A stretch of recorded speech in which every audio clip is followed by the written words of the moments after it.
नमस्ते बच्चों, आज की क्लास में हम करेंगे चैप्टर नंबर 5 अर्थमेटिक प्रोग्रेशन की एक्सरसाइज 5.3 का क्वेश्चन नंबर 7। तो देखते हैं क्या बोल रहा है क्वेश्चन में। Find the sum of the first 22 terms of AP in which d equals to 7 and 22nd term is 149। क्या कह रहा है? Find the sum of first 22 terms. हमें पहली 22 टर्म्स का सम फाइंड आउट करना है एपी की, जिसका कॉमन डिफरेंस कितना दिया है? 7 दिया है एंड 22nd टर्म इज 149 और उसकी 22nd टर्म कितनी गिवन है? 149 गिवन है। तो चलिए देखते कैसे करेंगे। तो देखो क्वेश्चन में हमें सबसे पहले जो जो चीज़ें गिवन है वो हम लोग लिख लेते हैं और जो फाइंड आउट करनी है वो सब लिख लेते हैं। ठीक है, चलिए क्या बोला है? Find the sum of first 22 terms. तो S22 हमें क्या हमें फाइंड आउट करना है। ठीक, फिर इन विच डी इक्वल्स टू 7, तो हमारी डी की यानी कि कॉमन डिफरेंस कितना गिवन है? 7 गिवन है।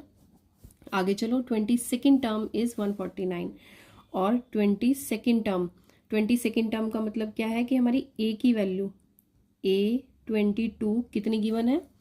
A22 कितनी गिवन है? 149।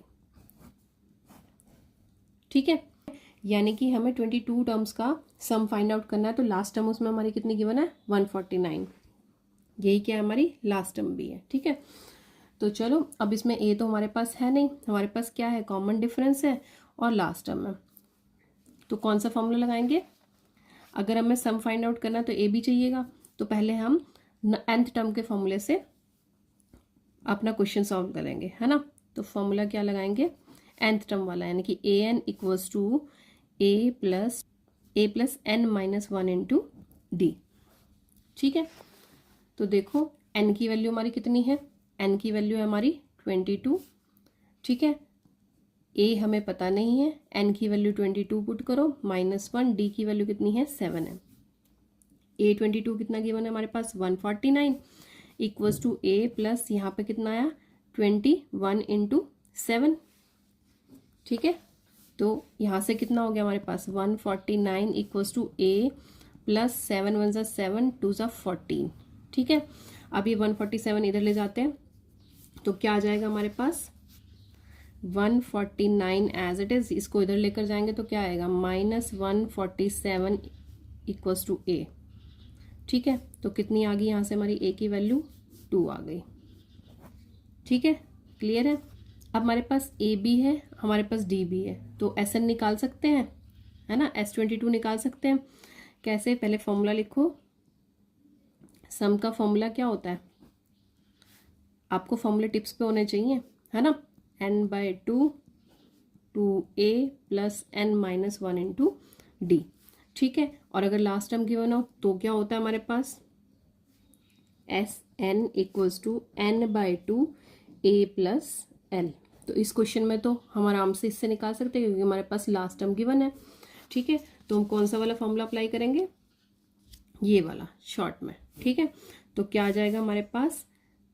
S22, फिर n की वैल्यू कितनी है? 22 अपॉन 2, a कितना आ गया हमारे पास? 2, l कितना है? 149। l कैसे बनाए? क्योंकि हमें 22 टर्म्स का ही सम निकालना था, 22 टर्म हमें गिवन थी। ठीक है, क्लियर है। चलिए 2 1 सा, ठीक। अब कितना है यहाँ पे? S22 कितना आ जाएगा? 11, और इधर इन दोनों को प्लस करो, कितना आया? 9 और 2 11, 5 और 1। ठीक है, तो ये दोनों क्या हो जाएंगे अब? मल्टीप्लाई। ठीक है, तो S22 11 इंटू 151 कितना बन जाएगा मल्टीप्लाई करके? 11 1 सा 11, 1 फिर 55 और 1 6, फिर 5 11 1 5 6, यानी कि 16। ठीक है, तो S22 की वैल्यू हमारे पास कितनी आ गई? 1661। ठीक है, तो उसने हमसे क्या पूछा था? यही पूछा था ना, find the sum of first 22 terms. तो सम आ गया किसका? फर्स्ट 22 टर्म्स का। कितना आया? 1661। ठीक है, क्लियर है यहाँ तक। आज की वीडियो में इतना ही। इस क्वेश्चन को अच्छे से प्रैक्टिस कीजिए। इन क्वेश्चंस के लिए आपको फॉर्मूले जरूर लर्न होने चाहिए। जितने अच्छे से आपको फॉर्मूले की क्लैरिटी होगी, अगर हमारे पास एल्थ टर्म गिवन है, लास्ट टर्म गिवन है, तो डायरेक्ट ये वाला फॉर्मूला यूज़ करो। अगर लास्ट टर्म गिवन नहीं है तो फिर हमें बेसिक पे आना पड़ेगा, यानी कि फिर हमें ये वाला फॉर्मूला लगाना पड़ेगा। ठीक है, की प्रैक्टिसिंग, अभ्यास करते रहिए। मिलते हैं नेक्स्ट वीडियो में। जय हिंद बच्चों।